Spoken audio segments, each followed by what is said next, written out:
ಅಯೋಧ್ಯಾವಾಸಿಗಳಿಗೆಲ್ಲ ಕರೆ ಕೊಡ್ತಾನೆ. ಯಾರೆಲ್ಲ ನನ್ನ ಜೊತೆಗೆ ಮೋಕ್ಷಕ್ಕೆ ಬರೆದವರೆಲ್ಲ ಬನ್ನಿ, ಎಲ್ಲರನ್ನೂ ಕರ್ಕೊಂಡು ಹೋಗ್ತಾನೆ. ಹನುಮನನ್ನು ಬಿಟ್ಟು, ಹನುಮಂತನನ್ನು ಯಾಕೆ ಬಿಟ್ಟಿದ್ದೀನಿ ಅಂದರೆ ಹನುಮಂತನಿಗೆ ಕೇಳಿ ಅಂತ ಹೇಳಿದ. ಹನುಮಂತ ನೀನು ಹೋಗ್ತೀಯಾ? ಇಲ್ಲ. ಯಾಕೆ? ಇಲ್ಲಿ ರಾಮಜಪ ಊಟ, ಇಲ್ಲಿ ರಾಮಜಪ ಇದ್ದರೆ ಅಲ್ಲಿ ನಾನು ಇರ್ತೇನೆ, ರಾಮ ನಾಮಸ್ಮರಣೆ ಎಲ್ಲಿದೆಯೋ ಅಲ್ಲಿ ನಾನು ಇರ್ತೇನೆ, ಇಲ್ಲದನ್ನು ಬರುವುದಿಲ್ಲ. ಮತ್ತೆ ರಾಮ ಮುಂದುವರಿಸಿ ಹೇಳ್ತಾನೆ, ಹನುಮಂತ ರಾಮಜಪವನ್ನು ಇಷ್ಟಪಡ್ತಾನೆ, ರಾಮಕಥೆಯನ್ನು ರಾಮಸ್ಮರಣೆಯನ್ನು ಇಚ್ಛೆ ಪಡ್ತಾನೆ. ಹಾಗಾಗಿ ಅವರ ಎಲ್ಲೆಲ್ಲಿ ರಾಮಕಥೆಯೋ ರಾಮಸ್ಮರಣೆ ಆಗುತ್ತದೋ ಅಲ್ಲೆಲ್ಲ ಇರ್ತಾನೆ, ರಾಮಸ್ಮರಣೆ ಆಗುವಲ್ಲಿ ಇರ್ತಾನೆ. ಅಂತಹ ಹನುಮಂತನಿಗೆ ಯಾವಾಗ ಬೇಕಾದ್ರೂ ನನ್ನ ಹತ್ರ ಬಂದು ಹೋಗೋದು ಮಾಡ್ಬೋದು. ಅವನೆಲ್ಲಾದರೂ ರಾಮಸ್ಮರಣೆ ಮಾಡುವಾಗ ಸಂತೋಷಗೊಂಡು ಅಲ್ಲಿ ಸ್ಮರಣೆ ಮಾಡಿದ ಭಕ್ತರ ಏನಾದರೂ ಪ್ರಾರ್ಥನೆಯನ್ನು ಹನುಮಂತನಿಗೆ ಒಪ್ಪಿಸಿದ್ರೆ ಸಾಕು, ಅವ ಬಂದು ನನಗೆ ಹೇಳಿದರೆ ಆಗಲೇ ತಕ್ಷಣವೇ ನಾನು ಅವರನ್ನು ಅನುಗ್ರಹಿಸ್ತೇನೆ. ಹಾಗೆ ನೀವೆಲ್ಲರೂ ಕುಳಿತಿರುವಂತಹ ಸ್ಥಳ ರಾಮನ ಪೂಜೆ ನಡೆಯುವ, ರಾಮನ ಸ್ಮರಣೆ ನಡೆಯುವ ಅಂತ ಒಂದು ಪವಿತ್ರ ಕ್ಷೇತ್ರದಲ್ಲಿ ಇಲ್ಲಿ ಹನುಮಂತ ಯಾವಾಗಲೂ ಇರ್ತಾನೆ ಅಂತ. ಇಲ್ಲಿ ಯಾರು ಏನು ಪ್ರಾರ್ಥನೆ ಮಾಡಿದರೂ ತಕ್ಷಣ ವೈಕುಂಠಕ್ಕೆ ತಗೊಂಡು ಹೋಗಿ ಅನುಗ್ರಹ ಮಾಡ್ತಾನೆ. ಇಲ್ಲಿ ರಾಮನೂ ಇದ್ದಾನೆ. ಅಂತಹ ಸ್ಥಳದಲ್ಲಿ ಎಲ್ಲರೂ ಸೇರಿಕೊಂಡು ಈಗ ನಡೆಯುವಂಥದ್ದು ಜ್ಞಾನೇಶ್ವರಿ ಪಾಠ. ಬದುಕಿನಲ್ಲಿ ನಾವು ಮನುಷ್ಯರಾಗಿ ಭೂಮಿಗೆ ಬಂದ ಮೇಲೆ ಪಾಪ ಪುಣ್ಯ ಎಂಬಂತ ಎರಡೂ ನಮ್ಮನ್ನು ಅಂಟಿಕೊಂಡೇ ಇರುತ್ತದೆ. ನಾವು ಮಾಡುವಂತಹ ಕಾರ್ಯಗಳಲ್ಲಿ ಎಲ್ಲೋ ಅಲ್ಲೋ ಇಲ್ಲೋ ಸ್ವಲ್ಪ ಪಾಪಗಳು ಅಂಟಿಕೊಳ್ಳುತ್ತದೆ. ಹಿಂದಿನ ಜನ್ಮದಲ್ಲೂ ನಾವು ಹೀಗೆಲ್ಲ ಅನುಸರಿಸಿಕೊಂಡು ಇಂಥದ್ದನ್ನೆಲ್ಲ ಮಾಡಿಕೊಂಡು ಬಂದ ಕಾರಣಕ್ಕೆ ನಮಗೆ ಪುನಃ ಜನ್ಮ ಬಂದಿದೆ. ನಾವು ಪಾಪವನ್ನೇ ಮಾಡಿಲ್ಲ ಅಂದರೆ ನಾವು ಮೋಕ್ಷಕ್ಕೆ ಹೋಗ್ತಿದ್ದೇವೆ. ಆದರೆ ತುಂಬ ಪುಣ್ಯ ಮಾಡಿದ್ದೇವೆ ನಾವು. ಹಾಗಾಗಿ ಮನುಷ್ಯ ಜನ್ಮಕ್ಕೆ ಬಂದರೂ ಇಂತಹ ಸತ್ಕಾರ್ಯದಲ್ಲಿ ತತ್ಪರರಾಗಿದ್ದೇವೆ, ಆಸಕ್ತರಾಗಿದ್ದೇವೆ. ನಾವು ಗಂಗೆಗೆ ಹೋಗಿ ಸ್ನಾನ ಮಾಡುವ ಕಥೆ ಕೇಳ್ತೇವೆ. ಕಾಶಿಗೆ ಹೋಗಿ ಗಂಗಾ ಸ್ನಾನ ಮಾಡಿದರೆ ಆ ಗಂಗೆಯಿಂದ ಪಾಪವೆಲ್ಲ ಪರಿಹಾರ ಆಗುತ್ತದೆ. ಆ ಗಂಗೆಯ ಮಹಿಮೆಯನ್ನು ಅದು ಎಲ್ಲಿಂದ ಉದ್ಭವಿಸಿದೆ ಅಂದರೆ ಬ್ರಹ್ಮದೇವರು ತಮ್ಮ ಕಮಂಡಲುವಿನಿಂದ ವಿಷ್ಣುವಿನ ಪಾದವನ್ನು ತೊಳೆದಂತಹ ಪಾದೋದಕ ಗಂಗೆ, ಭಗವಂತನ ಪಾದದಿಂದ ಬಂದಂತಹ ನೀರು ಗಂಗೆಯಾಗಿ ನಮ್ಮೆಲ್ಲ ಪಾಪವನ್ನು ಶುದ್ಧ ಮಾಡ್ತಾ ಇದ್ದಾದರೆ ಭಗವಂತನ ಮುಖಾರವಿಂದದಿಂದಲೇ ಬಂದ ಜ್ಞಾನ ಗಂಗೆ ಜ್ಞಾನೇಶ್ವರಿ. ಅಂತಹ ಜ್ಞಾನೇಶ್ವರಿಯನ್ನ ನಾವು ನಮ್ಮ ಸ್ವಂತ ಭಾವಿಸಿದರೆ ನಮಗೆ ಬೇರೆ ಬರಗಾಲವೇ ಇಲ್ಲ. ನಮಗೆ ಲೌಕಿಕವಾದ ತಾಪತ್ರಯಗಳು ಇದೆ. ಇದನ್ನೆಲ್ಲ ನಾವು ಬೇರೆ ಬೇರೆ ವಿಧಾನಗಳಿಂದ ಪರಿಹರಿಸಿಕೊಳ್ಳಬಹುದು. ನಮ್ಮ ವ್ಯವಹಾರ ಪ್ರಪಂಚದಲ್ಲಿ ಬೇರೆ ಬೇರೆ ಸುಖ ಮತ್ತು ದುಃಖಗಳು ಬರ್ತಾ ಇರ್ತದೆ. ಸುಖವನ್ನು ಅನುಭವಿಸಲಿಕ್ಕೆ ಯಾರಿಗೂ ಸಮಸ್ಯೆ ಇಲ್ಲ, ಆದರೆ ದುಃಖವನ್ನು ಎದುರಿಸಬೇಕಾದ್ರೆ ಸ್ವಲ್ಪ ಕಷ್ಟ ಆಗ್ತದೆ. ಆಗ ಭಗವಂತನ ಸ್ಮರಣೆಯನ್ನು ಮಾಡಬೇಕು. ಇದರಿಂದ ನಮಗೆ ಸುಲಭದಲ್ಲಿ ಕಷ್ಟವನ್ನು ಪರಿಹಾರ ಮಾಡಬೇಕು. ಅದರ ಜೊತೆಗೆ ಪರಲೋಕದಲ್ಲಿಯೂ ನಮಗೆ ಈ ಭಗವಂತ ನಮ್ಮನ್ನು ಅಲ್ಲಿರುವ ಕಠಿಣ ದಾರಿಯನ್ನು ನಮ್ಮನ್ನು ಪಾರು ಮಾಡಬೇಕಾದರೆ ಅಲ್ಲಿಯೂ ಒದಗುವ ಸಂಪತ್ತು ನಮ್ಮ ಜೊತೆಗೆ ಬೇಕು. ಅದು ಜ್ಞಾನೇಶ್ವರಿ. ಹಾಗಾಗಿ ಆ ಭಗವದ್ಗೀತೆಯಾಗಿ ನಾವು ಅದನ್ನೆಲ್ಲವನ್ನು ನಾವು ನಮ್ಮ ಭಗವಂತ ನಮಗೆ ಕಿವಿ ಕೊಟ್ಟಿದ್ದಾನೆ, ಕಣ್ಣು ಕೊಟ್ಟಿದ್ದಾನೆ, ಮೂಗು, ನಾಲಿಗೆ, ಚರ್ಮ ಎಲ್ಲ ಇಂದ್ರಿಯಗಳೆಲ್ಲ ಕೊಟ್ಟಿದ್ದಾನೆ. ಇದನ್ನು ಕೊಟ್ಟದ್ದು ಯಾಕೆ? ಕಾಲು ಕೊಟ್ಟದ್ದು ತೀರ್ಥಯಾತ್ರೆ ಮಾಡಲಿಕ್ಕೆ, ಕೈ ಕೊಟ್ಟದ್ದು ಭಗವಂತನಿಗೆ ಕೈಯನ್ನು ಮುಗಿಲಿಕ್ಕೆ, ಭಗವಂತನಿಗೆ ಅರ್ಚನೆ ಮಾಡಿ ಪೂಜಿಸಲಿಕ್ಕಾಗಿ, ಕಣ್ಣು ಕೊಟ್ಟದ್ದು ಭಗವಂತನ ಮಂಗಳ ಮೂರ್ತಿ ದೇವತೆಯನ್ನು ನೋಡುವುದಕ್ಕಾಗಿ ಕಿವಿಗೊಟ್ಟದ್ದು ಭಗವಂತನ ಮಂಗಳ ಕೀರ್ತನೆಯನ್ನು ಕೇಳುವುದಕ್ಕಾಗಿ. ನಾಲಿಗೆ ಕೊಟ್ಟಿರುವುದು ಭಗವಂತನ ಸಂಕೀರ್ತನೆಯನ್ನು ಮಾಡಲಿಕ್ಕಾಗಿ. ಹಾಗೆ ನಮ್ಮ ತಲೆ ಕೊಟ್ಟದ್ದು ಭಗವಂತನ ಅಡಿನಾವರಿಗೆ ಎರಗಲಿಕ್ಕಾಗಿ. ಹಾಗೆ ದೇಹದ ಎಲ್ಲ ಅವಯವಗಳು ಭಗವಂತನನ್ನು ಕರುಣಾಳುವಾಗಿರುವ ಭಗವಂತನನ್ನ ಶರಣಾಗತರಾಗಿ ಹಿಡಿಯಲಿಕ್ಕೆ. ಅಂತಹ ಭಗವಂತನಿಗೆ ಶರಣಾಗಲು ಸಾಕು, ಭಗವಂತ ಅನುಗ್ರಹಿಸ್ತಾನೆ. ಭಗವದ್ಗೀತೆ ಜ್ಞಾನೇಶ್ವರಿಯ ಆರಂಭವನ್ನು ನಾವು ಗಮನಿಸಬಹುದು. ಅಲ್ಲಿ ಆರಂಭವಾಗುವ ಪದವೇ ಧರ್ಮಕ್ಷೇತ್ರ ಅಂತ ಬರುತ್ತೆ. ಧರ್ಮಕ್ಷೇತ್ರ, ಈ ಭಾರತ ಎಂಬುದೇ ಧರ್ಮಕ್ಷೇತ್ರ. ಇಡೀ ಜಗತ್ತು ದೊಡ್ಡ ಮನೆಯಾದರೆ ಆ ಮನೆಯ ಒಂದು ಕೋಣೆ ಭಾರತ. ಅದರಲ್ಲೂ ಕೇವಲ ಕೋಣೆ ಅಲ್ಲ, ಭಾರತ ಎಂಬುದು ಜಗತ್ತೆಂಬ ಮನೆಯ ದೇವರ ಕೋಣೆ. ಈ ಕೋಣೆಯೊಳಗೆ ನಾವು ಏನು ಮಾಡಬೇಕು? ನಮ್ಮ ಮನೆಯಲ್ಲಿ ದೇವರ ಕೋಣೆಯೊಳಗೆ ನಾವು ದೇವರ ಪೂಜೆ ಪುರಸ್ಕಾರ ಅನುಷ್ಠಾನಗಳನ್ನು ಮಾಡಬೇಕು. ಹಾಗಾಗಿ ನಾವು ಭಾರತವಾಸಿಗಳಾದ ಸನಾತನೀಯರ ಜವಾಬ್ದಾರಿ ಇದೆ. ನಾವು ಹೀಗೆ ಮಾಡಿದರೆ ನಮ್ಮ ಯೋಗಕ್ಷೇಮವನ್ನು ಭಗವಂತ ನೋಡ್ಕೊಳ್ತಾನೆ. ಯಾರು ಅನನ್ಯವಾದ ಭಕ್ತಿಯಿಂದ ನನ್ನನ್ನು ಸ್ತುತಿಸ್ತಾರೋ ಅಂತವರ ಯೋಗಕ್ಷೇಮವನ್ನು ನಾನು ನೋಡ್ತೇನೆ ಅಂತ ಭಗವಂತ ಹೇಳಿದ್ದಾನೆ. ಅಂತಹ ಭಗವಂತನ ಈ ಜ್ಞಾನೇಶ್ವರಿಯಂತಹ ಪಾರಾಯಣವನ್ನು ಮಾಡುವವರು ನೀವೆಲ್ಲ ಅತ್ಯಂತ ಪುಣ್ಯಶಾಲಿಗಳು. ನಿಮ್ಮ ಬದುಕಿನಲ್ಲಿ ಆ ಭಗವಂತನ ಕೃಪೆಯ ಕಟಾಕ್ಷವಾಗುತ್ತದೆ. ನಿಮ್ಮ ನಾಲಿಗೆಗೆ ಆ ಭಗವಂತನ ಜ್ಞಾನಕ್ಕೆ ಹರಿತಾ ಇದೆ. ಪಾದೋದಕ ಗಂಗೆಯಿಂದ ಎಷ್ಟು ಪಾಪ ಪರಿಹಾರ ಆಗ್ತದೆ ಆದರೆ ಮುಖಾರದಿಂದ ಬಂದಂತಹ ಆ ಜ್ಞಾನಕ್ಕೆ ಈ ಜನ್ಮವಲ್ಲ ಜನ್ಮವನ್ನು ಪರಿಹಾರ, ದೋಷಗಳನ್ನು ಪರಿಹಾರ ಮಾಡ್ತದೆ. ಹಾಗಾಗಿ ಎಲ್ಲರೂ ನಾವು ಅಂತಹ ಮಹತ್ಕಾರ್ಯದಲ್ಲಿ ಹೆಚ್ಚು ತೊಡಗಿಸಿಕೊಳ್ಳಬೇಕು. ಆಗಲೇ ಹೇಳಿದ್ದಾನೆ, ಆರಂಭವೇ ಧರ್ಮಕ್ಷೇತ್ರ. ಆ ಶ್ಲೋಕದ ಕೊನೆಯಲ್ಲಿ ಧರ್ಮಕ್ಷೇತ್ರ ಕುರುಕ್ಷೇತ್ರ ಅಂತ ಹೇಳಿ ಸಂಜಯ ಅಂತ ಬರ್ತದೆ.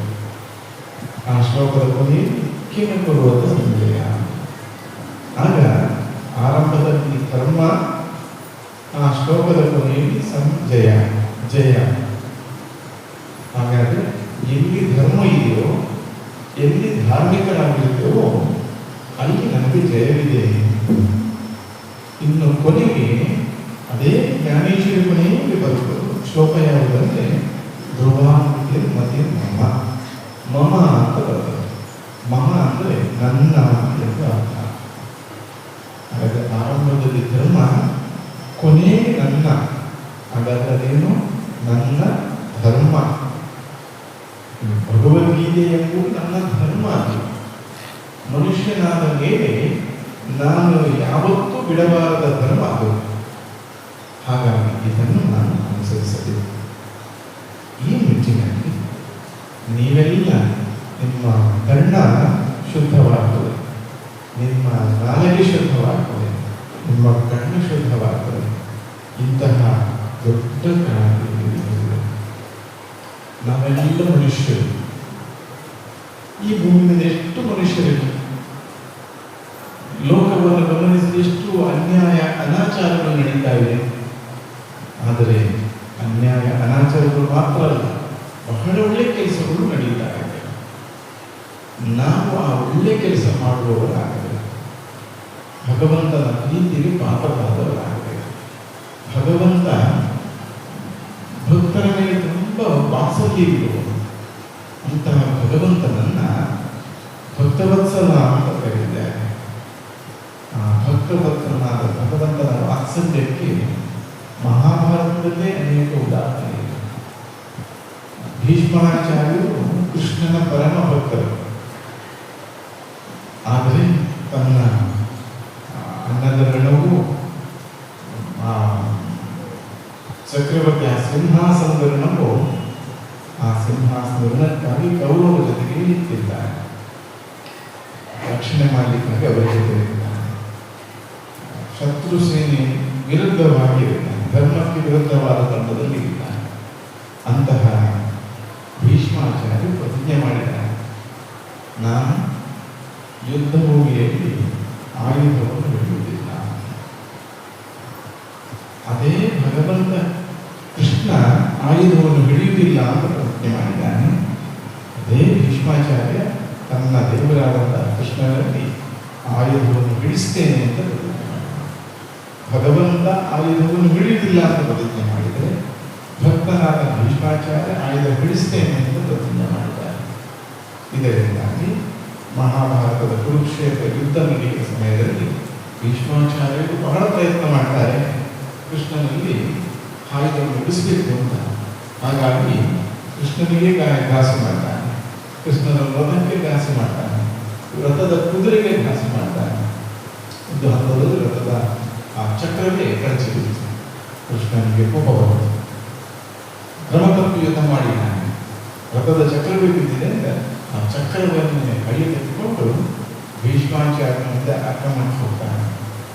ಹಾಗೆ ಅದನ್ನು ಹಿಡ್ಕೊಂಡು ಆವೇಶದಲ್ಲಿ ಮುಂದೆ ಹೋಗುವಾಗ ಭೀಷ್ಮಾಚಾರ್ಯರಿಗೆ ತುಂಬ ಸಂತೋಷ. ಯಾಕೆ? ನಾನು ಪ್ರತಿಜ್ಞೆ ಮಾಡಿದ್ದೇನೆ, ನನ್ನ ಪ್ರತಿಜ್ಞೆ ಗೆದ್ದಿತ್ತು, ಕೃಷ್ಣ ಚಕ್ರ ಹಿಡಿದ. ಹಾಗೆ ಭೀಷ್ಮಾಚಾರ್ಯ ಸಂತೋಷ ನೋಡ್ತಾ ನೋಡ್ತಾ ಪರಮಾತ್ಮನು ನಗಲಿಕ್ಕೆ ಶುರು ಮಾಡ್ತಾನೆ, ಸಂತೋಷ. ಭೀಷ್ಮಾಚಾರ್ಯರಿಗೆ ಸಂಶಯ, ನನ್ನ ಪ್ರತಿಜ್ಞೆ ನಾನು ಗೆದ್ದಿದ್ದೇನೆ, ನನಗೆ ಸಂತೋಷವಾಗ್ತದೆ, ನಿನ್ಗೆ ಯಾಕೆ ಸಂತೋಷ ಆಗ್ತದೆ? ಆಗ ಕೃಷ್ಣ ಹೇಳ್ತಾನೆ, ನನ್ನ ಭಕ್ತ ಗೆದ್ದಿದ್ದಾನೆ ಅಂತ ಸಂತೋಷ.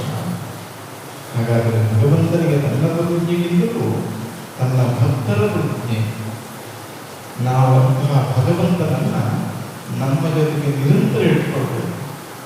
ಒಮ್ಮೆ ಒಬ್ಬ ಭಕ್ತ ಭಗವಂತನ ನಿರಂತರ ಸ್ಮರಣೆ ಮಾಡ್ತಾ ಮಾಡ್ತಾ ರಾತ್ರಿ ಹಗಲು ಪ್ರಾರ್ಥನೆ ಮಾಡ್ತಾನೆ, ನೀನು ನನ್ನ ಜೊತೆಗೇ ಬೇಕು, ನನ್ನ ಜೊತೆಗೇ ಇರಬೇಕು.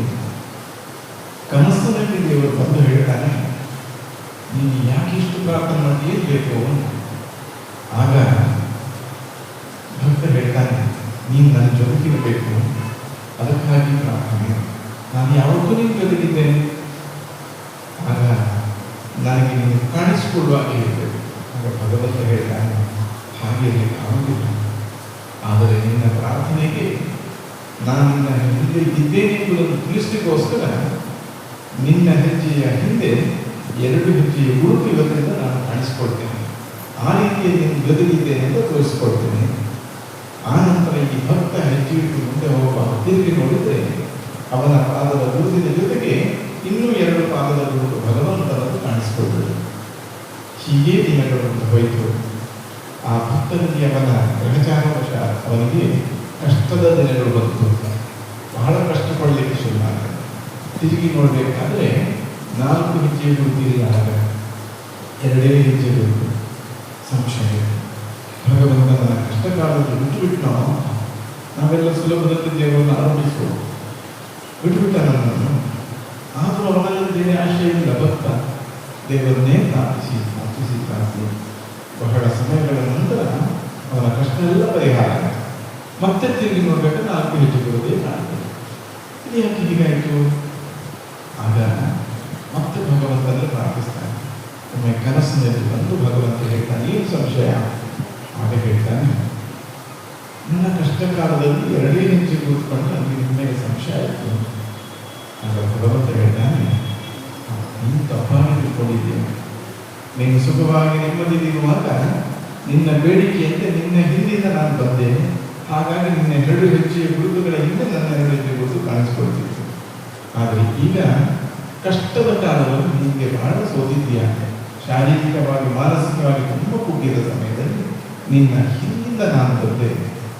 ನಿನ್ನ ಹಿಂದಿಂದ ನಾನು ಬಂದಿಲ್ಲ, ಬದಲಾಗಿ ಕಷ್ಟದಲ್ಲಿರುವ ನಿನ್ನನ್ನು ನಾನು ಎತ್ತಿ ನಾನೇ ನಡೆದೆ. ಈಗ 2 ಹೆಜ್ಜೆ ಗುರುತಲ್ಲ, 4 ಹೆಜ್ಜೆ ಗುರುತಲ್ಲಿ ಕಾಣ್ತದೆ. ಇಬ್ಬರು ನಡೆದರೆ 4 ಹೆಜ್ಜೆ ಗುರುತು. ಭಕ್ತನನ್ನು ನಡೆಯುವ ಎತ್ತಿ ನಡೆದ ಭಗವಂತ ಹೆಜ್ಜೆ ಗುರುತು ಯಾವುದು? ಭಗವಂತನದ್ದು. ನಾವು ತಪ್ಪು ತಿಳ್ಕೊಳ್ಳೋದು ಹೀಗೆ, ಭಗವಂತ ಇದ್ದ ಕಾರಣ ನಮಗೆ ಎಲ್ಲ ಸಿಗುತ್ತದೆ. ಅಂದ ಮೇಲೆ ಆ ಭಗವಂತನನ್ನು ನಾವು ಮಾತ್ರ ಸ್ವಾರ್ಥದಿಂದ ಬೇರೇನೇನೋ ಕೇಳಿಕೊಂಡು ಆರೋಪಿಸ್ತಾ ಇದ್ದೇವೆ. ಭಗವಂತನ ಭಕ್ತವತ್ಸಲ. ಅವನನ್ನು ಯಾರು ಉಪಾಸನೆ ಮಾಡ್ತಾರೋ ಅಂಥವನ್ನು ಅವನು ಯಾವತ್ತೂ ಬಿಟ್ಟು ಹಾಕುವುದಿಲ್ಲ.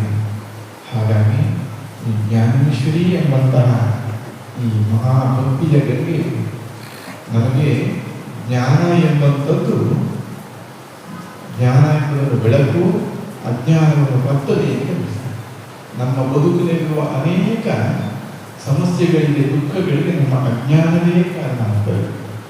ಭಯಗಳಿಗೆ ಅಜ್ಞಾನವೇ ಕಾರಣ ಆಗ್ತದೆ, ಕೋಪಕ್ಕೆ ಅಜ್ಞಾನವೇ ಕಾರಣ ಆಗ್ತದೆ. ಅಂತಹ ಸಮಯದಲ್ಲಿ ಜ್ಞಾನ ಪ್ರಾಪ್ತಿಯಾಗಬೇಕು. ನಾವು ಕತ್ತಲೆಯ ರಸ್ತೆಯಲ್ಲಿ ನಡೆಯುವಾಗ ಕಾಲಿಗೆ ಏನಾದರೂ ಸ್ವಲ್ಪ ಚುಚ್ಚಿದಂತೆ ಆಯಿತು. ಕತ್ತಲೆ ನೋಡುವಾಗ ಉತ್ತನೆಯ ಹಾವಿನಂತೆ ಕಾಣ್ತದೆ. ಅವ ಭಯ ಬಂದ, ಬಾಯೆಲ್ಲ ನೊರೆಬರಲಿಕ್ಕೆ ಆರಂಭ ಆಯಿತು. ಅಲ್ಲೇ ತಲೆ ಶುರುವಾಯ್ತು. ಅಲ್ಲೇ ಬಿದ್ದು ಬಿಡ್ತಾನೆ, ಚೀರಾಡ್ತಾನೆ, ಹಾವು ಕಚ್ಚಿತು ಹಾವು ಕಚ್ಚಿತು. ಆದರೆ ಯಾವ ಒಬ್ಬ ಕೈಯಲ್ಲಿ ಟಾರ್ಚ್ ಇರುವವಲ್ಲ, ಅವ ಲೈಟ್ ಹಾಕಿ ನೋಡ್ತಾನೆ, ಅದು ಹಾವಲ್ಲ, ಅದು ಹಗ್ಗವಾಗಿತ್ತು. ಬಾಯನ್ನ ತಂದು ಅದರ ಸರಿಗೆ ಅವನ ಕಾಲಿಗೆ ಹಾಕಿದ್ದು ಕಚ್ಚಿದ್ದಾರೆ.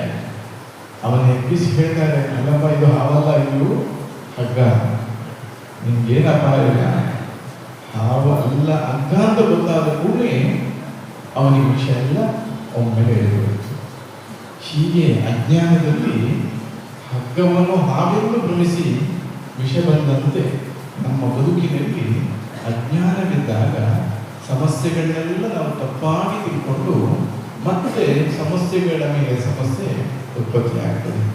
ಇಂತಹ ಸಮಯದಲ್ಲಿ ಅರ್ಜುನನೆಂಬಂತಹ ನೆಪ ಮಾಡಿ ಕೃಷ್ಣ ಭಗವಂತ ಧರ್ಮದ ಉಪದೇಶ ಮಾಡಿದ್ದಾನೆ. ಅದು ಇಲ್ಲಿ ಮಾಡಿರುವಂಥದ್ದು ಯುದ್ಧ ನಡೆಯುವ ಕುರುಕ್ಷೇತ್ರದಲ್ಲಿ ಆ ಕಡೆ ಈ ಕಡೆ ಎರಡು ಕಡೆ ಸೈನ್ಯಕ್ಕೆ ಯುದ್ಧ ಮಾಡಲಿಕ್ಕಾಗಿ ತಯಾರಾಗಿದ್ದಾರೆ. ಹಾಗೆ ನಮ್ಮ ಬದುಕೆಂಬಂತಹ ಒಂದು ದೇಹವನ್ನೇ ನೋಡಿ, ಉಪನಿಷತ್ತನ್ನು ಹೇಳಿದಂಥದ್ದು ದೇಹವೆಂಬ ರಥ. ಈ ರಥದಲ್ಲಿ ಜೀವನೆಂಬ ಈಗ ಬುದ್ಧಿಯನ್ನು ಸಾರಥಿಯಾಗಿಟ್ಟುಕೊಂಡು ಇಂದ್ರಿಯಗಳೆಂಬ ಕುದುರೆಗೆ ಮನಸ್ಸು ಎಂಬಂತಹ ಕಡಿವಾಣವನ್ನು ಹಿಡಿದು ಹೋಗುವ ಹಾಗೆ. ಈಗ ಭಗವಂತನೇ ಹೇಳಿದ್ದಾನೆ, ಮನುಷ್ಯನಿಗೆ ಬಂಧನ ಮತ್ತು ಮೋಕ್ಷಕ್ಕೆ ಕಾರಣ ಮನಸ್ಸು. ಮನಕ್ಕೇವ ಮನುಷ್ಯ ಕಾರಣ ಬಂಧ ಮೋಕ್ಷಯೋ. ನಮ್ಮೆಲ್ಲರ ದುಃಖ ಸಂಕಟಗಳೆಲ್ಲ ಬಂಧನಕ್ಕೆ ಕಾರಣ ನಮ್ಮ ಮನಸ್ಸೇ. ಅದೇ ನಮ್ಮ ಮನಸ್ಸೇ ಒಳ್ಳೆ ರೀತಿಯಲ್ಲಿ ಬಂದಾಗ ನಾವು ಮುಕ್ತರಾಗಿರ್ತೇವೆ. ಹಾಗಾಗಿ ನಮ್ಮ ಮನಸ್ಸು ಶುದ್ಧವಾಗಬೇಕು. ಯಾವತ್ತು ಮನಸ್ಸು ಕೆಟ್ಟು ಹೋಯಿತೋ ಆ ಕೆಟ್ಟ ಮನಸ್ಸುಳ್ಳ ಪ್ರದೇಶ ಅದು ಅಣುಬಾಂಬ ಸ್ಫೋಟಕ್ಕಿಂತಲೂ ಅಪಾಯ. ಅಣುಬಾಂಬ ಸ್ಫೋಟ ಆದ ಒಂದು ಊರಿಗೆ ಪ್ರದೇಶಗಳನ್ನೇ ಕೆಟ್ಟ ಮನಸ್ಸು ಲೋಕವನ್ನೇ ಬಿಡಿಸಿಬಿಡ್ತದೆ. ಹಾಗಾಗಿ ಮನುಷ್ಯರಾದ ನಾವೆಲ್ಲ ಮನಸ್ಸನ್ನು ಹೊಂದಿದ್ದೇವೆ. ಆ ಮನಸ್ಸು ಸರಿ ಇದ್ದರೆ ಬದುಕು ಸರಿಯಾಗುತ್ತದೆ. ಅಂತಹ ಮನಸ್ಸಿನ ಬಗ್ಗೆ ಮನಸ್ಸು ಎಂದರೆ ಏನು ಅಂತ ಪ್ರಶ್ನೆ ಮಾಡಿದರೆ ನಮಗೆ ಆಲೋಚನೆ ಮಾಡಬಹುದು. ವಿಷಯಗಳೇ ಮನಸ್ಸು ಅಂತ ಹೇಳಿದೆ. ನಮ್ಮ ವಿಷಯಗಳು ವಿಚಾರಗಳೇನಿದೆಯೋ ಅದೇ ಮನಸ್ಸು. ವಿಚಾರಗಳು ಒಳ್ಳೆಯದಿದ್ದರೆ ಒಳ್ಳೆಯ ಮನಸ್ಸು, ವಿಚಾರಗಳು ಕೆಟ್ಟದಿದ್ದರೆ ಕೆಟ್ಟ ಮನಸ್ಸು. ಕೆಟ್ಟವನ ಆಲೋಚನೆ ಮತ್ತು ಒಳ್ಳೆಯವರ ಆಲೋಚನೆ ಹೇಗಿರ್ತದೆ? ಒಂದು ಉದಾಹರಣೆ ಹೇಳ್ತೇನೆ. ದೇವತೆಗಳು ಒಳ್ಳೆಯವರು, ರಾಕ್ಷಸರು ಕೆಟ್ಟವರು. ನಮ್ಮ ಹಿಂದಿನ ಕಾಲದ ಒಬ್ಬ ರಾವಣ ಇದ್ದ, ಒಬ್ಬ ಕುಂಭಕರ್ಣ ಇದ್ದ, ಒಬ್ಬ ದುರ್ಯೋಧನ ದುಶ್ಯಾಸನ ಎಲ್ಲ ಇರ್ತದೆ. ಆದರೆ ಈಗ ಪ್ರತಿಯೊಬ್ಬನ ಮನಸ್ಸಿನಲ್ಲಿಯೂ ರಾವಣ ಇದ್ದಾನೆ, ಕುಂಭಕರ್ಣ ಇದ್ದಾನೆ, ದುಶ್ಯಾಸನ, ದುರ್ಯೋಧನ, ಕೆಟ್ಟ ರಾಕ್ಷಸರು ನಮ್ಮ ಮನಸ್ಸಲ್ಲೇ ಇದೆ. ಅರ್ಥಾತ್ ರಾಕ್ಷಸೀ ಗುಣವಿರುವಂತಹ ಮನಸ್ಸು ನಮ್ಮದಾಗ್ತದೆ. ದೇವತೆಗಳ ಗುಣ ಮತ್ತು ರಾಕ್ಷಸರ ಗುಣಕ್ಕೆ ಏನು ವ್ಯತ್ಯಾಸ? ಒಮ್ಮೆ ಭಗವಂತನೇ ದೇವತೆಗಳನ್ನು ಮತ್ತು ರಾಕ್ಷಸರನ್ನು ಭೋಜನಕ್ಕೆ ಕರೀತಾರೆ. ಎರಡು ಪ್ರತ್ಯೇಕ ಕೋಣೆಯಲ್ಲಿ, ದೇವತೆಗಳನ್ನೊಂದು ಕೋಣೆಯಲ್ಲಿ, ರಾಕ್ಷಸನೊಂದು ಕೋಣೆಯಲ್ಲಿ ಇರ್ತಾರೆ. ಇಬ್ಬರಿಗೂ ಬಗೆ ಬಗೆಯ ಭಕ್ಷ್ಯವನ್ನು ಬಡಿಸಿ ನೀವೆಲ್ಲರೂ ಸೇವಿಸಿರಿ ಅಂತ ಹೇಳ್ತಾರೆ. ಆಗ ಎಲ್ಲರೂ ಸೇವಿಸಿ ಕಾಣಿಯಾಗುವಾಗ ಭಗವಂತ ಮತ್ತೆ ಹೇಳ್ತಾನೆ, ನೀವು ಆಹಾರವನ್ನು ಸೇವಿಸುವ ಮೊದಲೊಂದು ನಿಯಮವನ್ನು ಅನುಸರಿಸಬೇಕು. ಎಂಥ ನಿಯಮ? ನೀವು ಆಹಾರ ಸೇವಿಸಬೇಕಾದ್ರೆ ನಿಮ್ಮ ಕೈಯ ಗಂಟು ಇದೆಲ್ಲ ನೋಡಿ, ಈ ಗಂಟನ್ನು ಮಡಚಬಾರದು. ಫೋಲ್ಡ್ ಮಾಡಬಾರ್ದು. ನೀವು ಕೈ ಗಂಟನ್ನು ಮಡಚದೆ ಹೇಗೆ ಊಟ ಮಾಡ್ತೀರಿ? ಹೀಗೆ ಊಟ ಮಾಡ್ತೀರ. ರಾಕ್ಷಸರೆಲ್ಲ ಬೇಗ ಬೇಗ ಕೈಲಿ ತೆಗೆದು ಭಗವಂತ ಹೇಳಿದ ನಿಯಮದಂತೆ ಹೀಗೆ ಮಾಡಿ ಹಾಕ್ತಾರೆ. ಬಾಯಿ ತೆಗೆದ ಹಾಗೆ ಬಾಯಿ ಬೀಳ್ತದ? ಇಲ್ಲ. ಅಕ್ಕಪಕ್ಕದವರಿಗೆಲ್ಲ ಕಾಲ ರಟ್ಟಿದ್ದೇನಾಗ್ಬೋದು, ಕಣ್ಣೂರಿ ಮುಖವೂರಿ ಎಲ್ಲ ಬಂತು, ಮತ್ತೆ ಮನಸ್ಸೂರಿ ಶುರುವಾಗಿ ಜೋರು ಗದ್ದಲ ಗಲಾಟೆ ಆಯಿತು.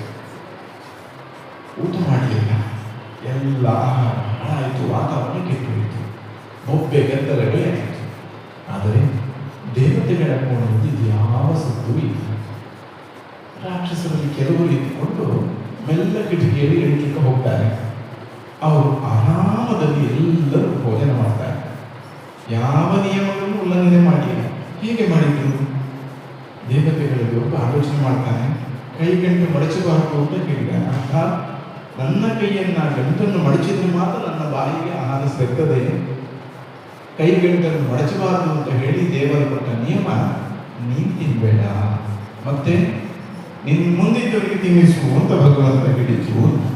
ಅದಕ್ಕೆ ಕೈ ಗಂಟು ಮಡಚಿದೆ ತೆಗೆದು ತಿನ್ನಿಸ್ಬೋದಲ್ಲ.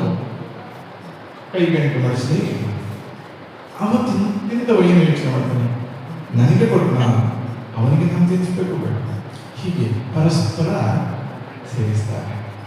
ದೇವತೆಗಳ ಆಲೋಚನೆ ಹೀಗೆ, ರಾಕ್ಷಸರ ಆಲೋಚನೆ ಹಾಗೆ. ನಾವೆಲ್ಲ ಹೀಗೆ ನಮ್ಮಲ್ಲಿರುವ ರಾಕ್ಷಸೀ ಗುಣಗಳಿಂದ ನಾವು ಪ್ರತಿಯೊಬ್ಬರಿಗೆ ದೋಷವನ್ನುಂಟು ಮಾಡ್ತೇವೆ. ಆದರೆ ವಾಸ್ತವವಾಗಿ ಆ ದೋಷದ ಪರಿಣಾಮ ನನ್ನನ್ನೇ ಆಕ್ರಮಿಸ್ತದೆ. ನಾನು ಒಬ್ಬನ ಮೇಲೆ ಕೋಪ ಮಾಡಿದಾಗ ಕೋಪದ ಉದ್ವೇಗದ ಪರಿಣಾಮ ನನ್ನ ಅಂತರಂಗದಲ್ಲಿ ಉಂಟಾಗುವುದು, ನನ್ನ ಅಂತರಂಗದಲ್ಲಿ ಮಲಿನವಾಗುತ್ತದೆ. ಅದನ್ನು ಶುದ್ಧ ಮಾಡಬೇಕು. ಇಲ್ಲಾಂದರೆ ಒಳಗಿರುವ ಅಂತರ್ಯಾಮಿಯಾಗಿರುವ ಭಗವಂತ ಕಾಣುವುದಿಲ್ಲ. ಕನ್ನಡಿಗೆ ಧೂಳು ಹಿಡಿದ ಮುಖ ಇರಲಿಕ್ಕಾಗುತ್ತದೆ. ಹಾಗೆ ನಮ್ಮ ಅಂತರಂಗದ ಕನ್ನಡಿಯನ್ನ ಧೂಳಿಂದ ತುಂಬಿದ್ದೆ, ಕೆಟ್ಟ ಗುಣಗಳಿಂದ ತುಂಬಿದ್ದೆ, ಕಶ್ಮಲಗಳಿಂದ ತುಂಬಿದ್ದೆ, ಭಗವಂತ ಕಾಣುವುದಿಲ್ಲ. ಅದಕ್ಕೆ ಶುದ್ಧ ಮಾಡಬೇಕು. ಹೇಗೆ ಶುದ್ಧ ಮಾಡೋದು? ಜ್ಞಾನದ ಬೆಂಕಿಯನ್ನು ಆರಿಸಬೇಕು. ಯಾವಾಗ ನಾವು ಈ ಜ್ಞಾನೇಶ್ವರಿಯನ್ನು ನಮ್ಮದಾಗಿಸ್ತೇವೋ ಆಗ ನಮ್ಮ ಅಂತರಂಗ ಜ್ಞಾನದ ಪ್ರಕಾಶ ಹೀಗಿರಬೇಕು, ಹೀಗಿರಬಾರದು ಎಂಬುದನ್ನು ನಿರ್ದೇಶಿಸುತ್ತದೆ. ಬುದ್ಧಿಗೆ ಶಕ್ತಿ ಬರ್ತದೆ. ಆ ಬುದ್ಧಿ ಎಂಬ ಸಾರಥಿ, ಆ ಮನಸ್ಸು ಎಂಬಂತಹ ಕಡಿವಾಣವನ್ನು ಇಂದ್ರಿಯಗಳನ್ನು ನಿಯಂತ್ರಿಸಲಿಕ್ಕೋಸ್ಕರ ಉಪಯೋಗಿಸಿದ್ರೆ ಬೇಡದನ್ನು ಮಾಡುವುದಿಲ್ಲ, ಬೇಕಾದನ್ನು ಮಾತ್ರ ಮಾಡ್ತೇವೆ. ನಾವು ಪ್ರಕೃತಿಯಲ್ಲಿ ಒಳ್ಳೆಯ ಉದಾಹರಣೆಗಳನ್ನೇ ಕೊಟ್ಟು ನಾವೆಲ್ಲ ಮನುಷ್ಯರಾಗಿ ಹುಟ್ಟಿದ್ದೇವೆ.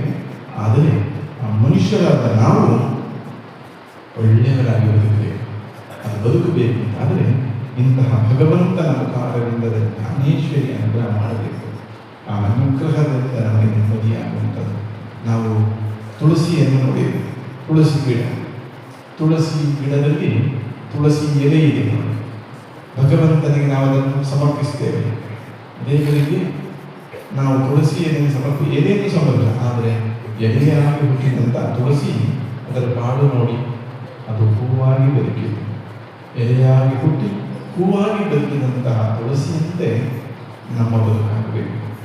ಹುಟ್ಟುವಾಗ ನಾವೇ ಜಂತುಗಳು, ಕರ್ಮಣೇ ನಿಜ. ನಾವು ಕರ್ಮದಿಂದ ಒಳ್ಳೆಯವರಾಗಬೇಕು. ಒಳ್ಳೆಯವರಾಗಿ ಎಲ್ಲರಿಗೂ ಒಳ್ಳೆಯದು ಮಾಡುವ ಎಲೆಯಾಗಿ ಹುಟ್ಟಿದ ತುಳಸಿ ಹೂವಾಗಿ ಹೇಗೆ ಬದುಕಿತೋ ಹಾಗೆ ಸಾಮಾನ್ಯರಾಗಿ ಹುಟ್ಟಿದ ನಾವು ಅಸಾಮಾನ್ಯರಾಗಿ ಬದುಕಿ ಇಡೀ ಜೀವರಾಶಿಗೆ ಒಳ್ಳೆಯದುಂಟು ಮಾಡಬೇಕು. ಅಂತಹ ಒಳ್ಳೆ ಚಿಂತನೆ ಮಾಡುವಂಥವರು ನಾವಾಗಬೇಕು. ನಮ್ಮ ಬದುಕಿನಲ್ಲಿ ಭಗವಂತ ನಮ್ಮ ಅಂತರಂಗದಲ್ಲಿ ಗಟ್ಟಿಯಾಗಿ ನಿಲ್ಲಬೇಕಾಗ ನಮ್ಮ ಅಂತರಂಗ ಶುದ್ಧವಾಗಿರಬೇಕು. ಹಾಗಾಗಿ ಜ್ಞಾನೇಶ್ವರಿ ಅಲ್ಲಿ ಹೇಳಿ, ಯಾರು ಒಳ್ಳೆಯ ದಾರಿಯಲ್ಲಿ ನಡೆಯುತ್ತಾರೋ, ಒಳ್ಳೆಯದನ್ನು ಆಚರಿಸ್ತಾರೋ ಅವರು ಲೋಕವೇ ಅನುಸರಿಸುತ್ತದೆ ಎಂದು ಹೇಳಿ, ಗದ್ಯದಾಚರತಿ ಶ್ರೇಷ್ಠ ತತ್ತದೇವ ಇತರೋ ಜನ ಸಯತ್ ಪ್ರಮಾಣ ಕೃತೆ ಲೋಕಸ್ಥರನ್ನೋತ್ತದೆ, ಲೋಕವೇ ಅನುಸರಿಸ್ತಾರೆ. ಹಾಗಾಗಿ ನೀವು ಇಂತಹ ಪವಿತ್ರವಾದ ಕಾರ್ಯವನ್ನು ಇಲ್ಲಿ ಆಚರಿಸಿದ ಪರಿಣಾಮ ಭಗವಂತ ನಿಮ್ಮ ಮಧ್ಯೆ ಇದ್ದಾನೆ. ಇಲ್ಲಿ ಕೃಷ್ಣನೇ ಇದ್ದುಕೊಂಡು ಆ ಜ್ಞಾನೇಶ್ವರಿಯ ಕೃಪೆ ನಿಮ್ಮಲ್ಲಿ ಅನುಗ್ರಹಿಸ್ತಾನೆ. ಆ ಮೂಲಕ ನಿಮ್ಮ ಬದುಕು ಪಾವನವಾಗುತ್ತದೆ. ನಿಮ್ಮ ಅಂತಃಕರಣ ಶುದ್ಧವಾದರೆ ಮೋಕ್ಷದ ದಾರಿ ನಿಮಗೆ ಆಸಕ್ತಿಯ ದಾರಿ ಆಗ್ತದೆ, ಆ ದಾರಿ ನಿಮಗೆ ಪ್ರಾಪ್ತಿ ಆಗ್ತದೆ. ಹಾಗಾಗಿ ನಮ್ಮ ಜೀವನದಲ್ಲಿ ನಾವು ನಿತ್ಯ ಭಗವಂತನ ಸ್ಮರಣೆ ಮಾಡುವುದು ಯಾಕೆ ಅಂದರೆ, ಅಂತ್ಯದ ದಿನದಲ್ಲಿ ಭಗವಂತನ ಸ್ಮರಣೆ ನಮ್ಮ ನಾಲಿಗೆಗೆ ಬರಬೇಕು ಅಂತ. ಹಿಂದೆಲ್ಲ ಜೋರು ಸಿಡಿಲು ಕೊಡುವಾಗ ಶಿವ ಶಿವ ರಾಮ ರಾಮ ಅಂತ ಹೇಳ್ತಿದ್ದೆವು. ಇವತ್ತು ಅಭ್ಯಾಸ ಹೊರಟೋಯ್ತು. ಹಿಂದೆ ಯಾರಾದರೂ ಜಾರಿ ಬಿಡುವಾಗ ರಾಮ ರಾಮ ಅಂತ ಹೇಳ್ತಿದ್ದೆವು, ಇವತ್ತು ಬಿಟ್ಟು ಹೋಯಿತು. ಅದನ್ನು ಮತ್ತೆ ತರಬೇಕು ಅಂತ ಆದರೆ ನಾವು ಇಂಥ ನಿರಂತರ ಸ್ಮರಣೆ ನಮ್ಮ ಬಾಯಿಗೆ ಬರಬೇಕು. ನಾವು ಯಾವುದನ್ನು ಸತತವಾಗಿ ಅಭ್ಯಾಸ ಮಾಡಿದೆವೋ ಅದು ನಮ್ಮ ಬಾಯಿಗೆ, ನಮ್ಮ ನಾಲಿಗೆ ಬರುತ್ತೆ. ಹಾಗಾಗಿ ಯಮನ ದೂತರು ನಮ್ಮನ್ನು ಕರ್ಕೊಂಡು ಎಳ್ಕೊಂಡು ಹೋಗುವಾಗ ನಾರಾಯಣ ಅಂತ ಕೇಳಿದ್ರೆ ಸಾಕು, ಆಗ ನಾರಾಯಣ ದೂತರೇ ಕರ್ಕೊಂಡು ಹೋಗ್ತಾರೆ. ನಮ್ಮ ಬದುಕಿನಲ್ಲಿ ಏನೇನೇ ನಾವು ಸಂಪಾದನೆ ಮಾಡಿದರೂ ಆ ಸಂಪತ್ತು ಇಲ್ಲಿ ಮಾತ್ರ. ನಮ್ಮವರು ಅಂತ ಯಾರನ್ನೆಲ್ಲ ನಾವು ಪ್ರೀತಿ ಮಾಡ್ತೇವೆ, ನಂಬಿಕೊಳ್ತೇವೆ, ನೆಚ್ಚಿಕೊಳ್ತೇವೆ, ಅವರು ಈ ಲೋಕದಲ್ಲಿ ಮಾತ್ರ ನಮ್ಮ ಜೊತೆಗೆ ಇರ್ತಾರೆ.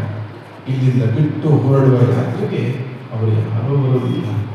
ನಮ್ಮ ಸಂಪಾದನೆಯ ಹಣವನ್ನು, ಸಂಪಾದನೆಯ ಸಂಪತ್ತನ್ನು ನಾವು ಪುಣ್ಯವಾಗಿಸಬೇಕು. ಇಲ್ಲ ಅಂದರೆ ಆ ಸಂಪತ್ತು ನಮಗೆ ಬರುವುದಿಲ್ಲ. ನಾವು ಭಾರತದ ರೂಪಾಯಿ ಅಮೆರಿಕದಲ್ಲಿ ನಡೆಯುವುದಿಲ್ಲ, ನಮಗೆ ಬರಲೇಬೇಕು ಅಲ್ವಾ? ಅದೇ ರೀತಿಯಲ್ಲಿ ಇಲ್ಲಿಯ ನಮ್ಮ ಲೌಕಿಕ ಸಂಪತ್ತು ಪರಲೌಕಿಕ ಬರುವುದಿಲ್ಲ. ಅದು ಬರಬೇಕು ಅಂತಾದರೆ ನಾವು ನಮ್ಮ ಈ ಲೌಕಿಕ ಸಂಪತ್ತನ್ನು ಅಲೌಕಿಕ ಪುಣ್ಯದ ಸಂಪತ್ತನ್ನಾಗಿ ಮಾಡಬೇಕು. ಅಂತಹ ದೊಡ್ಡ ಕೆಲಸ ನೀವು ಮಾಡುವುದು. ಜೊತೆಗೆ ಬಾಡಿಗೆ ಮನೆಯಲ್ಲಿ ಇದ್ದವರು ತಿಂಗಳು ಬಾಡಿಗೆ ಕಟ್ಟದಿದ್ದರೆ ಆ ಮನೆಯಲ್ಲಿ ಮತ್ತೆ ನಿಲ್ಲಿಗೆ ಬಿಡುವುದಿಲ್ಲ. ಅದೇ ರೀತಿ ನಮ್ಮ ದೇಹ ಇದು ಬಾಡಿಗೆ ದೇಹ ಇದ್ದಾಗಿ ಭಗವಂತನನ್ನು ಇದರಲ್ಲಿ ಇರುವಾಗ ನಾವು ಸರಿಯಾಗಿ ಬಾಡಿಗೆ ಕಟ್ಟಬೇಕು. ಏನು ಬಾಡಿಗೆ? ಏನಾದರೂ ನಾವು ಭಗವಂತನಿಗೆ ಕೊಡುವುದಾದರೆ ಎಲ್ಲವೂ ಭಗವಂತನದೇ ಸೃಷ್ಟಿ ಅಂದ ಮೇಲೆ ಭಗವಂತನಲ್ಲೂ ಇಲ್ಲಿ ಯಾವುದೂ ಇಲ್ಲ. ಹಾಗಾಗಿ ಭಗವಂತನದ್ದು ಭಗವಂತನಿಗೆ ಕೊಡುವುದೇನು? ಕೊಡುವುದಿದ್ದರೆ ಭಗವಂತನ ಸ್ಮರಣೆ ಮಾತ್ರ. ಭಗವಂತನ ನಾಮಸ್ಮರಣೆ ನೆನಪಿಸಿ ನಾವು ಮತ್ತೆ ಹೋಗಿದ್ರೆ ಬಾಡಿಗೆ ಕಟ್ಟಿದಂತಹ ಮನೆಯಲ್ಲಿ ನಾವು ಸುರಕ್ಷಿತವಾಗಿರುವಂತೆ. ಹಾಗಾಗಿ ನಾವು ನೀವೆಲ್ಲ ಮನುಷ್ಯ ಜನ್ಮಕ್ಕೆ ಬಂದು ಇಂತಹ ಪವಿತ್ರವಾದ ಕಾರ್ಯವನ್ನು ಆಚರಿಸುವವರಾಗಿದ್ದೀರಿ. ಈ ನಿಟ್ಟಿನಲ್ಲಿ ನೀವು ಪುಣ್ಯಾತ್ಮರಿದ್ದೀರಿ. ನಮಗೆ ಎಲ್ಲ ಗುರುಗಳಾಗಿ ಮಾರ್ಗದರ್ಶನ ಮಾಡುವಂತಹ ಒಂದು ನಮ್ಮ ಆಧುನಿಕ ಕಾಲಕ್ಕೆ ವಿವೇಕಾನಂದರ ಹಾಗೆ ನಿಮ್ಮೊಳ್ಳೆಯ ಗುರುಗಳು ಆ ಪರಂಪರೆಯನ್ನು ನಡೆಸಿಕೊಂಡು ಬಂದು ನಿಮ್ಮನ್ನೆಲ್ಲ ನಡೆಸಿಕೊಂಡು ಹೋಗ್ತಾರೆ. ಯಾರಿಗೆ ಗುರುಗಳಿಲ್ವೋ ಅವರಿಗೆ ಉದ್ಧಾರವಿಲ್ಲ. ಯಾರು ಗುರುಗಳನ್ನು ಅನುಸರಿಸ್ತಾರೋ ಅವರಿಗೆ ಭವದ ಬಂಧನವಿಲ್ಲ. ಹಾಗಾಗಿ ಗುರುಗಳನ್ನು ಅನುಸರಿಸಿ ಇಷ್ಟಿಷ್ಟು ಬೇರೆ ಬೇರೆ ಊರುಗಳಿಂದ ನೀವು ಇಲ್ಲಿ ಬಂದು ಗುರುಗಳು ಮಾಡಿದಂತಹ ಆ ಸಂದರ್ಭಕ್ಕೆ ನೀವೆಲ್ಲ ಜೊತೆ ಸೇರಿಕೊಂಡಿದ್ದೀರಿ. ಯಾವುದೇ ಒಂದು ಹಾರೆ ಮತ್ತು ಗುಡ್ಡಲ್ಲಿ ಬೆಟ್ಟದ ಬಳಿಯಲ್ಲಿಟ್ಟರೆ ಅದು ಗುಡ್ಡೆಯನ್ನು ಅಗಿಯುವುದಿಲ್ಲ, ಅದಕ್ಕೆ ಸಾಧ್ಯವೇ ಇಲ್ಲ. ಹಾಗೆಂದುಕೊಂಡು ಬರಿಗೆಯಲ್ಲಿ ನಾವು ಬೆಟ್ಟದ ಬಳಿಗೆ ಹೋಗಿ ಗುಡ್ಡೆಯನ್ನು ಅಗಿಯಲಿಕ್ಕೆ ನಮ್ಮಿಂದಲೂ ಸಾಧ್ಯವಿಲ್ಲ. ಹಾರೆ ಗುಡ್ಡಲಿಗಳು ನಮ್ಮ ಕೈಯಲ್ಲಿದ್ದರೆ ಅದನ್ನು ನಾವು ಬಳಸಿದರೆ ಮಾತ್ರ ನಾವು ಗುಡ್ಡೆಯನ್ನು ಅಗಿಯಬಹುದು. ಅದೇ ರೀತಿಯಲ್ಲಿ ಭಗವಂತ ಎಂಬವನು ಕರಣ ಅಥವಾ ಗುರುಗಳು ಕರಣ. ಗುರುಗಳ ಕೈಗೆ ನೀವೆಲ್ಲರೂ ಉಪಕರಣ ಅಂದರೆ ಸಾಕು. ನೀವು ಹಾರೆ ಗುಡ್ಡಲಿಗಳಂತೆ ಗುರುಗಳ ಕೈಗೆ ಸಿಕ್ಕಿದರೆ ಸಾಕು. ಗುರುಗಳು ತಮ್ಮ ಧರ್ಮ ಕಾರ್ಯವನ್ನು ಮಾಡ್ತಾರೆ. ಹಾಗಾಗಿ ಈ ಮಹಾಧರ್ಮವನ್ನು ನೀವೆಲ್ಲ ಅನುಸರಿಸ್ತೀರಿ. ಯಾವ ಧರ್ಮವನ್ನು ಅನುಸರಿಸ್ತೇವೋ ಆ ಧರ್ಮ ನಮ್ಮನ್ನು ರಕ್ಷಿಸುವಂಥದ್ದು. ರಾಮಾಯಣದಲ್ಲಿ ರಾಮ ವನವಾಸಕ್ಕೆ ಹೋಗುವಾಗ ಕೌಸಲ್ಯ ನಡೆದಾಗ ಅವರನ್ನು ಉಳಿಸಿ ಹೊರಟ ರಾಮನಿಗೆ ತಾಯಿ ಕೌಸಲ್ಯ ಅನುಗ್ರಹ ಮಾಡಿದ್ದು, ನೀನು ಯಾವ ಧರ್ಮವನ್ನು ಅನುಸರಿಸುತ್ತೀಯೋ ಆ ಧರ್ಮವೇ ನಿನ್ನನ್ನು ರಕ್ಷಿಸಲಿ ಅಂತ. ಹಾಗಾಗಿ ನೀವೆಲ್ಲ ಗುರುಗಳ ಜೊತೆಗೆ ಸೇರಿ ಯಾವ ಧರ್ಮವನ್ನು ಅನುಸರಿಸ್ತೀರೋ ಈ ಧರ್ಮ ನಿಮ್ಮನ್ನು ಎಲ್ಲ ಸಂದರ್ಭದಲ್ಲಿ ರಕ್ಷಿಸ್ತದೆ. ಹಾಗಾಗಿ ಎಲ್ಲಿ ತಾನಿಲ್ಲದಡೆ ಹರಿತಾನಿರುವನ ಅಂತ ದಾಸರು ಹೇಳಿದ್ದಾರೆ. ನೀವು ನಿಮ್ಮ ಮಹತ್ತೆಯನ್ನು ದೊಡ್ಡ ದೊಡ್ಡ ಕೆಲಸಗಳನ್ನೆಲ್ಲ ತ್ಯಾಗ ಮಾಡಿ ಇಲ್ಲಿ ಬಂದು ಈ ಮಹಾ ಕಾರ್ಯದಲ್ಲಿ ಕೈ ಜೋಡಿಸ್ತೀರಿ. ನಿಜವಾಗಿ ಅದನ್ನು ಕಬರಿಸ್ತಾನೆ. ಹಾಗಾಗಿ ನಿಶ್ಚಿಂತೆಯಿಂದ ಇದ್ದು ಗುರುಗಳ ಸಹವಾಸದಲ್ಲಿದ್ದುಕೊಂಡು ಇಂಥ ಒಂದು ಪುಣ್ಯ ಕ್ಷೇತ್ರದಲ್ಲಿ ಇದ್ದುಕೊಂಡು ದೊಡ್ಡ ಜ್ಞಾನೇಶ್ವರಿ ಪಾರಾಯಣದಂತಹ ಮಹತ್ ಕಾರ್ಯದಲ್ಲಿ ನೀವೆಲ್ಲ ಭಾಗವಹಿಸಿದಿರಿ. ನಿಮ್ಮೆಲ್ಲರ ಬದುಕು ಧನ್ಯ. ನಿಮ್ಮನ್ನು ಆ ಭಗವಂತ, ಆ ಭಗವತಿ ಜ್ಞಾನೇಶ್ವರಿ ಉದ್ಧರಿಸ್ತಾಳೆ. ಅವಳ ಅನುಗ್ರಹ ನಿಮ್ಮೆಲ್ಲರ ಬದುಕಿಗೆ ಬೆಳಕಾಗಿ ನಿಶ್ಚಿಂತೆಯಿಂದ ಮಾಡಿ ಬದುಕುವ ಒಳ್ಳೆಯ ದಾರಿಯಲ್ಲಿ ನಡೆಯುವಂತಹ ಅವಕಾಶ ಪ್ರಾಪ್ತಿಯಾಗಿದೆ. ನಿಮ್ಮ ಇಂತಹ ಶ್ರದ್ಧೆ ಭಕ್ತಿಯ ಈ ವಾತಾವರಣ ನೋಡಿ ನಾವು ಬಹಳ ಸಂತೋಷಗೊಂಡಿದ್ದೇವೆ. ಇಂತಹ ಕಾರ್ಯದಲ್ಲಿ ಭಾಗವಹಿಸಲಿಕ್ಕೆ ನಮಗೆ ಪ್ರೀತಿಯಿಂದ ಸ್ವತಃ ಬಂದು ಆಹ್ವಾನಿಸಿದಂತಹ ನಮ್ಮ ಎಲ್ಲ ಮೊಮ್ಮಕ್ಕಳು ನಾವು ಪ್ರೀತಿಯಿಂದ ಕಾಣ್ತೇವೆ. ನಿಮ್ಮ ಗುರುಗಳನ್ನು ನಾವು ಹೆಮ್ಮೆಯಿಂದ ನಾವು ಅಭಿನಂದಿಸ್ತೇವೆ. ಹಾಗೆ ನಿಮಗೆಲ್ಲರಿಗೂ ಒಳ್ಳೆಯದಾಗಲಿ. ಮುಂದೆ ನಡೆಯುವ ಕಾರ್ಯಗಳು ಸಾಂಗವಾಗಿ ನಡೆದು ಭಗವಂತನ ಕೃಪೆ ಎಲ್ಲರ ಪಾಲಿಗೆ ಆಗಲಿ, ಜೊತೆಗೆ ಲೋಕಕ್ಕೆ ಶಾಂತಿಯಾಗಲಿ ಎಂದು ಪ್ರಾರ್ಥಿಸ್ತಾರೆ. ಕೃಷ್ಣ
ते शारदा विष्णुनी नवीनिया मदर गए सद्गुरु विनय तवला संसार गुरु केमा तारवैया बोले चौपावनिया भले वरी वैसु पावले श्री गुरु की ते नमस्कार. श्री क्षेत्र राम मंदिर निर्भंथा अखंड हरिनाम सप्ताह ಹಾಗೂ ಗ್ರಂಥರಾಜ ಜ್ಞಾನೇಶ್ವರಿ ಪಾರಾಯಣ.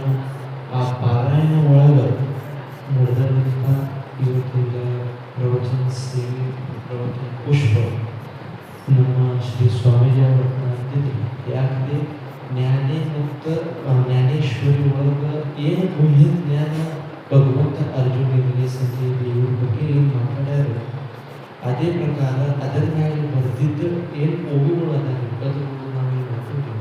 ಆ ಪದವನ್ನು ನೋಡಿದ ನಂತರ ನಮಗೆ ಹಿಂಗೆ ಅನ್ಸತ್ರಿ ಅದ ಬರೇ ಜ್ಞಾನೇಶ್ವರಿ ಅಂತ ಇಲ್ಲ.